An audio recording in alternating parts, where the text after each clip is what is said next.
Malaysia সফর শেষে ঢাকার পথে প্রধান উপদেষ্টা। বাংলাদেশের শিক্ষা, স্বাস্থ্য, আবাসন খাতে ব্যবসায়ীদের বিনিয়োগের আহ্বান। ভোট বানচালের হুমকিকে স্বৈরাচারের পদধ্বনি মনে করছে বিএনপি। সংস্কার নিয়ে ধূম্রজাল সৃষ্টিকারীরাই তালবাহানা করছে, অভিযোগ জামায়াতের। নির্বাচনে কালো টাকার বিস্তার রোধে রাজনৈতিক দলের সহায়তা চাইলেন অর্থ উপদেষ্টা। ডিসেম্বর থেকে এনবিআর বিলুপ্তির ঘোষণা। এবং জুলাই গণহত্যার বিচারে ব্যাঘাত ঘটালে কঠোর শাস্তি। হুঁশিয়ারি ট্রাইব্যুনালের লাশ পোড়ানো মামলায় অভিযোগ গঠনের আদেশ 21 আগস্ট।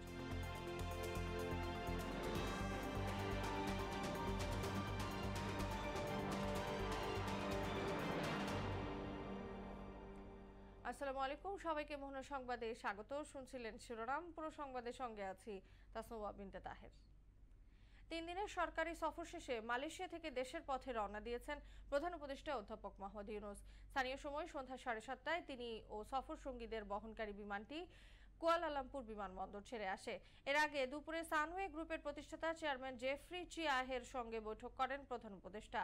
বৈঠকে তিনি বাংলাদেশের আবাসন, বন্দর, স্বাস্থ্যসেবা ও শিক্ষা খাতে বিনিয়োগের আহ্বান জানান। জবাবে চিয়া বলেন, তার প্রতিষ্ঠান অবশ্যই বাংলাদেশে ব্যবসার সুযোগ খুঁজে বের করবে। এদিকে গণতন্ত্রকে শক্তিশালী করতে এবং জনগণের কাছে ক্ষমতা ফিরিয়ে দিতে অন্তর্বর্তী সরকার প্রতিশ্রুতিবদ্ধ বলে জানিয়েছেন প্রধান উপদেষ্টা অধ্যাপক মোহাম্মদ ইউনূস।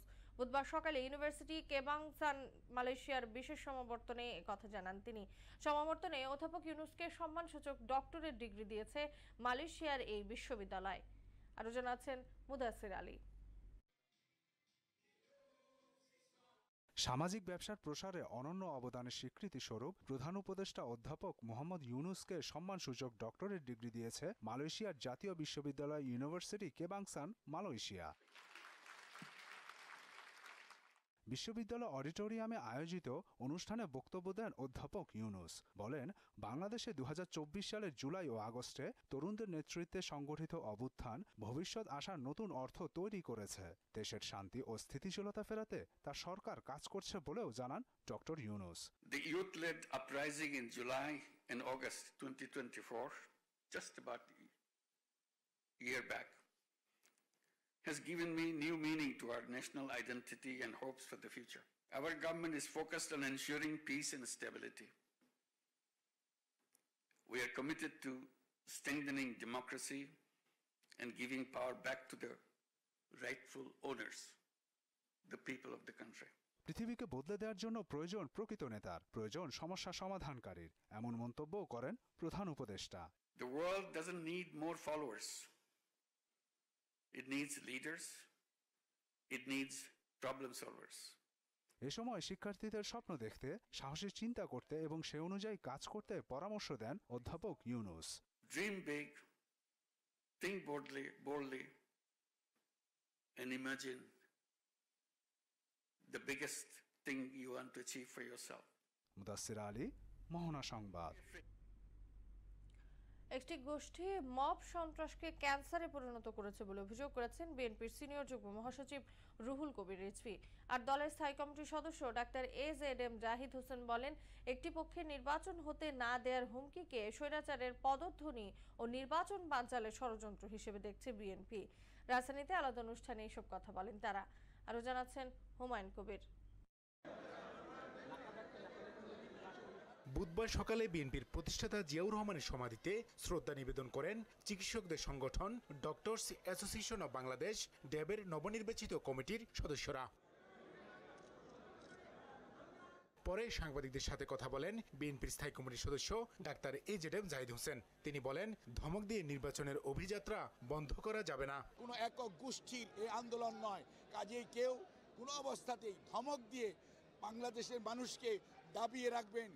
ইতিহাস শিক্ষা দেয়, যারা ৭৩-এও ছিলেন তারাও যেমন দাবিয়ে রাখতে পারেন নাই, আর বিগত স্বৈরাচার অনেক গুম, অনেক শহীদ, অনেক পঙ্গুত্ব বরণ করিয়েছেন, তারপরও বাংলাদেশের মানুষকে দাবিয়ে রাখা যায় নাই। এদিকে গুলশানে বিএনপি চেয়ারপারসনের রাজনৈতিক কার্যালয়ে সংবাদ সম্মেলন করেন দলের আরেক জ্যেষ্ঠ নেতা রুহুল কবির রিজভী। মব সন্ত্রাসের বিরুদ্ধে ব্যবস্থা নিতে অন্তর্বর্তী সরকারের কাছে দাবি জানান তিনি। এমন আইন প্রণয়ন করা হোক, এমন দৃষ্টান্তমূলক শাস্তি ব্যবস্থা করা হোক যে কেউ যাতে হাতে আইন তুলে নিতে সাহস না করে, কেউ যাতে সংঘবদ্ধ হয়ে, সে যদি অপরাধীও হয় তাকে তো হত্যা করা, বেআইনিভাবে হত্যা করার কোনো অধিকার নেই।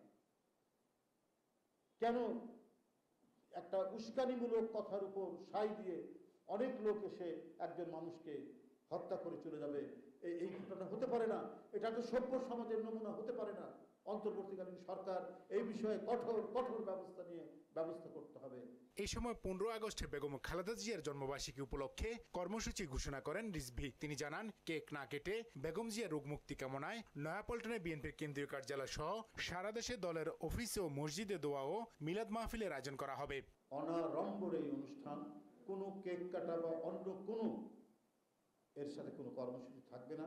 শুধু তার দীর্ঘ জীবন কামনা করে এবং তার আশু সুস্থতা কামনা করে, তার রোগ মুক্তি কামনা করে আমাদের দোয়া এবং মিলাদ মাহফিল। হুমায়ুন কবির, মোহনা সংবাদ, ঢাকা। সংস্কার নিয়ে ধূম্রজাল সৃষ্টিকারীরাই নির্বাচন নিয়ে টালবাহানা করছে বলে মন্তব্য করেছেন জামায়াতে ইসলামীর নায়েবে আমির সৈয়দ আব্দুল্লাহ মোহাম্মদ তাহের। জুলাই সনদ ও ঘোষণাপত্রের আইনি ভিত্তির মাধ্যমে আগামী জাতীয় নির্বাচন আয়োজন সহ 7 দাবিতে আয়োজিত এক বিক্ষোভ সমাবেশে একথা বলেন তিনি। আরো জানাচ্ছেন ওবায়দুল হক মারুফ। জুলাই সনদ, ঘোষণাপত্রের আইনি ভিত্তি এবং সেই অনুযায়ী জাতীয় নির্বাচন আয়োজন সহ 7 দফা দাবিতে বিক্ষোভ সমাবেশ করে জামায়াতে ইসলামী। রাজধানীর বিজয়নগরে আয়োজিত কর্মসূচিতে জামায়াত নেতারা বলেন, নির্বাচনে তাদের প্রস্তুতি আছে, তবে তার আগে জুলাই সনদের আইনি ভিত্তি দিতে হবে। এজন্য গণভোট আয়োজনের পরামর্শ তাদের। মানবিক সেবা আপনারা কি করেছেন, দেশ গঠনমূলক আপনারা কি করেছেন, এগুলো মূল্যায়ন করে জনগণ জামাতকে ইনশাআল্লাহ আগামী দিনে ক্ষমতায় পাঠাবে। কোন রাজনৈতিক দল যদি রাজি না হয়, গণভোটের মাধ্যমে হলেও এই ঘোষণাপত্র এবং জুলাই সনদকে আইনি এবং সাংবিধানিক কাঠামোর আওতায় নিয়ে আসতে হবে। আর দলটির সেক্রেটারি জেনারেল রফিকুল ইসলাম খান বলেন, অধিকাংশ জনগণের দাবি অনুযায়ী পিআর পদ্ধতিতেই আগামী জাতীয় নির্বাচন হতে হবে। পিআর পদ্ধতি চালু হলেই জনগণের ভোটাধিকার নিশ্চিত করা যাবে। আর নিরপেক্ষ নির্বাচনের বাইরে কোন নির্বাচন, হাসিনা মার্কা নির্বাচন, খুদা মার্কা নির্বাচন বাংলাদেশের মানুষ আর করতে দেবে না। বাংলাদেশে সিলেকশন নয়, জামায়াত ইলেকশন চায়, এমন মন্তব্য করে দলের নায়েবে আমির সৈয়দ আব্দুল্লাহ মোহাম্মদ তাহের জানান, দেশের 71% মানুষ পিআরের পক্ষে। 71% লোক পিআরের পক্ষে। তাহলে আমরা যারা রাজনীতিবিদ, যারা আমরা বুঝি না, মূর্খ জনগণ তো বুঝে। যদি তারা না বুঝে তো 71% আমরা কেন? তাহলে আপনি বুঝেন না এটা ঠিক, না আপনি বুঝেও বুঝেন না কোনটা ঠিক? গণতন্ত্রের কথা বলে যারা জনমতকে উপেক্ষা করছে তাদের বিষয়ে সবাইকে হুঁশিয়ারি করেন নায়েবে আমির। বলেন, দেশে আরেকটি 1-11 কোনোভাবেই কাম্য হতে পারে না। এই পরিবেশ তৈরিতে নানা কথায়, নানা অজুহাতে বাধা সৃষ্টি করে ধূম্রজাল তৈরি করে তারাই নির্বাচন নিয়ে ষড়যন্ত্র করছে। ওবায়দুল হক মারুফ, মোহনা সংবাদ, ঢাকা। আগামী নির্বাচনে কালো টাকার বিস্তার ঠেকাতে অন্তর্বর্তী সরকার সচেষ্ট থাকবে। এজন্য রাজনৈতিক দলগুলোকেও এগিয়ে আসতে হবে বলে মন্তব্য করেছেন অর্থ উপদেষ্টা ডক্টর সালেউদ্দিন আহমেদ। দুপুরে সচিবালয়ে জাতীয় পেনশন কর্তৃপক্ষের ইউ পেনশন অ্যাপের উদ্বোধন উপলক্ষে আয়োজিত সংবাদ সম্মেলনে তিনি এসব কথা বলেন। আগামী নির্বাচনে ঋণ খেলাপিরা অংশ নিতে পারবে না বলেও জানান উপদেষ্টা। এক প্রশ্নের জবাবে তিনি বলেন, আগামী ডিসেম্বর থেকে এনবিআর থাকবে না। অধ্যাদেশ অনুযায়ী 2টি বিভাগের মাধ্যমে কাজ শুরু হবে। কালো টাকা যেটা, আমরা কালোটা 2টা জিনিস, একটা হলো উৎসটা আর একটা হলো প্রসেসটা। আমরা চেষ্টা করছি উৎসটা বন্ধ করতে, যে কালো টাকা যাতে, এখন রাজনৈতিক জিনিস, আমি সবসময় বলি অর্থনৈতিক উন্নতি রাজনৈতিক কালচারের সাথে। এখন যদি ওনারা যদি এনকারেজ করে টাকা পয়সা দিয়ে এসে করবেন, নমিনেশন দেবেন, ভোট দেবেন, তখন তো আমি তো অর্থ মন্ত্রণালয় থেকে এটা কিছু ডিফিকাল্ট। কিন্তু এটা লাগবে যদি আমরা সঠিক এসে চাই। জুলাই গণহত্যার বিচারে কেউ ব্যাঘাত ঘটালে শাস্তির আওতায় আনা হবে বলে হুঁশিয়ারি দিয়েছে আন্তর্জাতিক অপরাধ ট্রাইব্যুনাল 2। বুধবার আশুলিয়ায় লাশ পোড়ানো মামলার শুনানি শেষে 21 আগস্ট অভিযোগ গঠনের আদেশের দিন ধার্য করেছেন আদালত। এদিকে চাংখারপুলের হত্যা মামলায় 3 জনের সাক্ষ্য গ্রহণ শেষ হয়েছে। একজন সাক্ষী জানিয়েছেন গুলি বর্ষণের সময় এক পুলিশকে তিনি হিন্দিতে কথা বলতে শুনেছেন। আরো জানাচ্ছেন কাজী পাপ্পু। প্রবল ছাত্র আন্দোলনের মুখে গত বছরের 5 আগস্ট দেশ ছেড়ে ভারতে পালিয়ে যান শেখ হাসিনা। ঠিক সেদিন ঢাকার আশুলিয়ায় পুলিশের গুলিতে 5 জন নিহত ও 1 জন গুরুতর আহত হন। পরে হতাহতদের পুলিশ ভ্যানে তুলে পেট্রোল দিয়ে পুড়িয়ে দেওয়া হয়। এর আগের দিন আরেকজনকে গুলি করে হত্যা করে পুলিশ। এই ঘটনায় গত বছরের 11 সেপ্টেম্বর ট্রাইব্যুনালে মামলা করা হয়। সেই মামলার আসামিদের অব্যাহতির আবেদনের শুনানি শেষ হয়েছে। আগামী 21 আগস্ট জানা যাবে 16 আসামির বিচার হবে কিনা। 21 আগস্ট 2025 তারিখে এই চার্জ গঠনের উপরে আদেশের জন্য দিন ধার্য আছে। ওই দিন নির্ধারণ হবে যে আসামির বিরুদ্ধে চার্জ গঠন হবে নাকি ওনারা এই অভিযোগ থেকে অব্যাহতি পাবেন। এমডি আরাফাত হোসেন নিরস্ত্র একজন, সো উনি এই মামলায় অব্যাহতি পাওয়ার 100% অধিকার আছে। ফরমাল চার্জে বলা হয়েছে যে ঘটনার সময় আরাফাত উদ্দিন উপস্থিত ছিল। এছাড়া আরাফাত উদ্দিনের বিরুদ্ধে আর যে এলিগেশন, কোনো এলিগেশনে আরাফাত উদ্দিনের বিপক্ষে আসে না। শুনানিতে জুলাই গণহত্যার বিচার বিলম্বিত চেষ্টার বিরুদ্ধে হুঁশিয়ারি দেন ট্রাইব্যুনাল 2। উক্ত আবেদনগুলোতে যে সকল ধারা উল্লেখ করা হয়েছে সেই ধারায় ওই আবেদন করার কোনো এখতিয়ার ডিফেন্সের নাই। এরকম কিছু আবেদনের প্রেক্ষিতে ট্রাইব্যুনাল বলেছেন যে এই ট্রাইব্যুনালের মামলা বিলম্বিত করার ক্ষেত্রে যে কোনো ধরনের পদক্ষেপ যদি কেউ নিয়ে থাকে তা ট্রাইব্যুনাল এই আইন অনুযায়ী বাধা দিবেন এবং কাউকে এ ধরনের কোনো সুযোগ দিবেন না। এদিকে রাজধানীর চানখারপুলে 6 জনকে গুলি করে হত্যার মামলায় 3 দিন সাক্ষ্য গ্রহণ অনুষ্ঠিত হয়। এতে সাক্ষ্য দিয়েছেন 6 জন। বুধবার সাক্ষ্য দিতে এসে এক সাক্ষী দাবি করেন গুলিবর্ষণকারী একজন পুলিশ সেদিন হিন্দিতে কথা বলছিলেন। যারা গুলি করছিলেন তারা হিন্দি ভাষায় কথা বলছিলেন একজন, এবং কি শব্দ সেটাও বলেছেন, এবং এটা ডিফেন্স পক্ষ চ্যালেঞ্জ করেছেন, কিন্তু উনি সরাসরি উত্তর দিয়েছেন না আমি শুনেছি, ইধারাও শব্দ প্রয়োগ করেছেন, এবং এটা উনি বলেছেন যে না এটা হিন্দিভাষী নয়, এটা আমরাও বাঙালিরাও ব্যবহার করে। এই মামলার পরবর্তী সাক্ষ্য গ্রহণ 20 আগস্ট। কাজী পাপ্পু, মোহনা সংবাদ, ঢাকা। বেগম খালেদা জিয়ার আপসীর নেতৃত্বে দেশ ফ্যাসিবাদ মুক্ত হয়েছে বলে মন্তব্য করেছেন বিএনপির ক্রীড়া বিষয়ক সম্পাদক ও মহানগর উত্তর বিএনপির আহ্বায়ক আমিনুল হক। বিগত দিনে রাজপথে লড়াই সংগ্রামে সক্রিয়দের দল মূল্যায়ন করবে বলেও জানান তিনি। পল্লবী থানার 3 নম্বর ওয়ার্ডের কর্মী সভায় আমিনুল হক আশা জানান ছাত্রদল সবসময় গণতন্ত্র পুনরুদ্ধারে কাজ করবে। তানজিদ ভূঁইয়ার প্রতিবেদন। ঢাকা মহানগর পশ্চিমাঞ্চলের পল্লবী থানার 3 নম্বর ওয়ার্ডের এই কর্মী সভা থানা ছাত্রদলের আহ্বায়ক সৈয়দ হাসান সোহেল বলেন, রাজপথের লড়াই সংগ্রামের মাধ্যমে দেশ গঠনে কাজ করছে তার সংগঠন। রাজপথে 24শে জুলাই আন্দোলনে এই মিরপুর 10 নম্বরে ছাত্রদলের নেতা কর্মীরা ওই স্বৈরাচার শেখ হাসিনার পুলিশের সামনে বুকে তাজা রক্ত ঢেলে দিয়েছে। ঢাকা মহানগর পশ্চিম ছাত্রদলের সভাপতি সাধারণ সম্পাদক জানান, দুঃসময়ে মাঠের রাজনীতিতে সক্রিয় ভূমিকা পালনকারী নেতাকর্মীদের আগামীতে মূল্যায়ন করবে বিএনপি।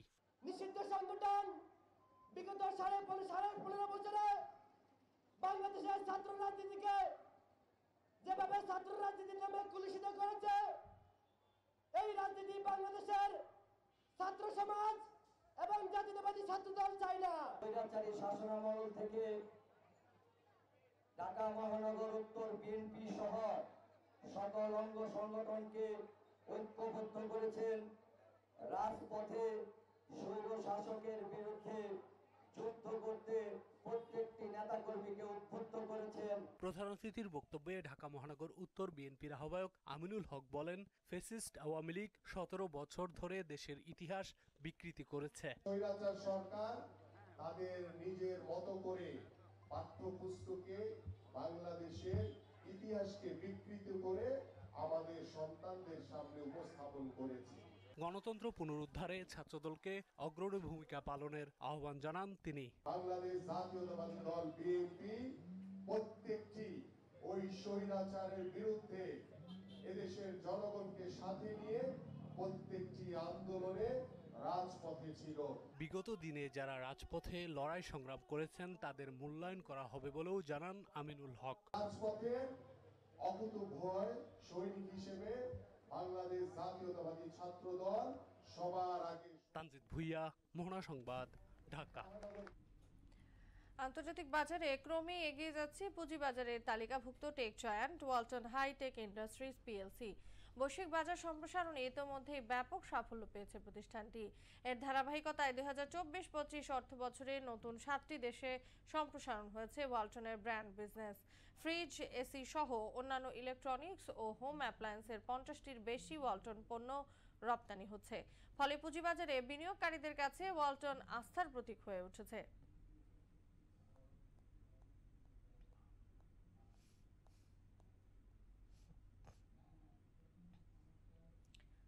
উচ্চশিক্ষার জন্য যুক্তরাজ্যে যেতে চাওয়া শিক্ষার্থীদের জন্য প্রি ডিপার্চার অনুষ্ঠানের আয়োজন করেছে শিক্ষা গ্রুপ AAZ। রাজধানীর গুলশানের শুটিং ক্লাবে ব্যতিক্রমী এই অনুষ্ঠান আয়োজন করা হয়। অনুষ্ঠানে সভাপতিত্ব করেন প্রতিষ্ঠানটির কান্ট্রি ম্যানেজার অব বাংলাদেশের ওয়াহিদ জামান। এতে রিজিওনাল মার্কেটিং হেড মাহফুজ কুশল সহ ঢাকা ব্রাঞ্চের কাউন্সিলর সহ সংশ্লিষ্টরা উপস্থিত ছিলেন। শিক্ষার্থীদের জন্য প্রয়োজনীয় এবং গুরুত্বপূর্ণ তথ্য দিয়ে সাজানো হয় প্রি ডিপার্চার অনুষ্ঠানটি। আন্তর্জাতিক প্রসঙ্গ, গাজায় ইসরায়েলি হামলায় গেল 24 ঘন্টায় প্রাণ গেছে 123 ফিলিস্তিনির, আহত 4 শতাধিক। এদিকে বৃহৎ ইসরায়েল প্রতিষ্ঠায় সমগ্র ফিলিস্তিন সহ মিশর, জর্ডান, সিরিয়া ও লেবাননের অংশ দখলে নিতে চান প্রধানমন্ত্রী বেঞ্জামিন নেতানিয়াহু। ইসরায়েলি সংবাদ মাধ্যম i24 নিউজকে দেয়া এক সাক্ষাৎকারে একথা বলেন তিনি। অন্যদিকে যুদ্ধবিরতির বিনিময়ে ইউক্রেনের ডনবাস অঞ্চল ছেড়ে দেওয়ার ক্ষেত্রে রাশিয়ার প্রস্তাব প্রত্যাখ্যান করা হবে বলে জানিয়েছেন প্রেসিডেন্ট জেলেনস্কি। বিস্তারিত কাজী শাহরিনের ডেস্ক রিপোর্টে। গাজায় দিন দিন বাড়ছে মৃত্যুর মিছিল। ইসরায়েলি বোমা হামলা, ত্রাণ নিতে গিয়ে গুলি কিংবা খাদ্যাভাবে মৃত্যু যেন গাজাবাসীর কাছে নৈমিত্তিক ব্যাপার হয়ে দাঁড়িয়েছে। গেল 24 ঘন্টায় উপত্যকাটিতে প্রাণ গেছে আরও 123 ফিলিস্তিনির, আহত হয়েছেন 4 শতাধিক। এছাড়া 3 শিশুসহ 8 জন মারা গেছে অনাহারে। যুদ্ধ শুরুর পর থেকে এ পর্যন্ত শুধু অনাহারে প্রাণ গেছে 235 জনের, এদের মধ্যে 106 জনই শিশু। এদিকে মার্কিন সংবাদ মাধ্যম এপি নিউজ জানিয়েছে, গাজা থেকে ফিলিস্তিনিদের দক্ষিণ সুদানে স্থানান্তর করতে চায় ইসরায়েল। ইতোমধ্যে এ ব্যাপারে দেশটির সঙ্গে আলোচনাও শুরু করেছে নেতানিয়াহুর মন্ত্রিসভা। এরই মধ্যে চাঞ্চল্যকর তথ্য দিয়েছেন ইসরায়েলি প্রধানমন্ত্রী বেঞ্জামিন নেতানিয়াহু। ইসরায়েলি সংবাদ মাধ্যম i24 নিউজকে দেয়া এক সাক্ষাৎকারে বলেন, সমগ্র ফিলিস্তিন সহ মিশর, জর্ডান, সিরিয়া ও লেবাননের অংশ দখলে নিয়ে বৃহৎ ইসরায়েল প্রতিষ্ঠা করতে চান তিনি। অন্যদিকে যুদ্ধবিরতির বিনিময়ে ইউক্রেনের ডনবাস অঞ্চল ছেড়ে দেওয়ার জন্য রাশিয়ার যে কোনো প্রস্তাব প্রত্যাখ্যান করা হবে বলে জানিয়েছেন প্রেসিডেন্ট জেলেনস্কি। ন্যায্যতা প্রতিষ্ঠায় রাশিয়ার ওপর চাপ প্রয়োগ করতে মিত্র দেশগুলোর প্রতি আহ্বানও জানান তিনি। কাজী শাহরিন, মোহনা সংবাদ। খেলার খবর, আগামী অক্টোবরের এশিয়ান কাপ বাছাইয়ের 2টি ম্যাচের জন্য সেপ্টেম্বর উইন্ডোতে নেপালের বিপক্ষে 2টি প্রীতি ম্যাচ খেলবে বাংলাদেশ। কাঠমান্ডুতে অনুষ্ঠিত হতে যাওয়া ম্যাচের জন্য 24 সদস্যের প্রাথমিক স্কোয়াড ঘোষণা করেছে বাফুফে। দলে আছেন হামজা চৌধুরী, তবে একাদশে নেই সমিত সোম। এদিকে জাতীয় দলের ক্যাম্প শুরু হলেও আনুষ্ঠানিকভাবে খেলোয়াড়দের কোনো তালিকা প্রকাশ করেনি বাফুফে। ক্যাম্পের প্রথম দিনে অনুশীলনে যোগ দিয়েছিলেন মাত্র 5 ফুটবলার।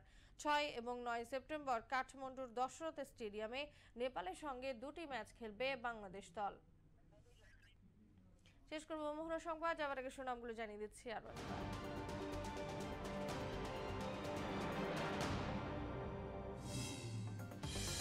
3 দিনের মালয়েশিয়া সফর শেষে ঢাকার পথে প্রধান উপদেষ্টা। বাংলাদেশের শিক্ষা, স্বাস্থ্য, আবাসন খাতে ব্যবসায়ীদের বিনিয়োগের আহ্বান। ভোট বানচালের হুমকিকে স্বৈরাচারের পদধ্বনি মনে করছে বিএনপি। সংস্কার নিয়ে ধূম্রজাল সৃষ্টিকারীরাই টালবাহানা করছে, অভিযোগ জামায়াতের। নির্বাচনে কালো টাকার বিস্তার রোধে রাজনৈতিক দলের সহায়তা চাইলেন অর্থ উপদেষ্টা। ডিসেম্বর থেকে এনবিআর বিলুপ্তির ঘোষণা। এবং জুলাই গণহত্যার বিচারে ব্যাঘাত ঘটালে কঠোর শাস্তি, হুঁশিয়ারি ট্রাইব্যুনালের। লাশ পোড়ানো মামলায় অভিযোগ গঠনের আদেশ 21 আগস্ট। এই ছিল মোহনা সংবাদে। পরবর্তী সংবাদ রাত 12টায়। মোহনা সবশেষ খবর জানতে ভিজিট করুন www.mohana.tv। সংবাদ দেখতে পান ফেসবুক ও ইউটিউবেও। এতক্ষণ সঙ্গে থাকার জন্য ধন্যবাদ সবাইকে।